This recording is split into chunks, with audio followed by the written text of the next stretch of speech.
Si respira aria di disagio per il secondo giorno consecutivo ad Angarano, disagio per i commercianti, per gli esercenti che sono ancora una volta isolati, disagio anche per i turisti che avrebbero voluto scattare foto e ammirare la bellezza del Ponte Vecchio, disagio anche per i cittadini che devono fare un giro più largo, più lungo, più scomodo per arrivare in centro città. È un po' una rogna, infatti, che non c'era nessun avviso, non si sapeva niente, abbiamo trovato parcheggio, poi devo riprendere macchina, andare fin su e cercare di andare agli esercizi su perché siamo venuti per andare ai negozi che sono in centro, insomma.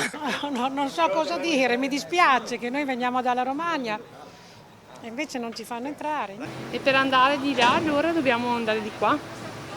Devi fare il giro. Bene, bene, bene. È spesso chiuso il ponte, Va bene che qui approfittano con la sistemazione del ponte, adesso fanno manifestazioni e cose di questo genere. Va bene, va bene. L'importante è che veniamo avvisati. Ho saputo adesso da una mia amica.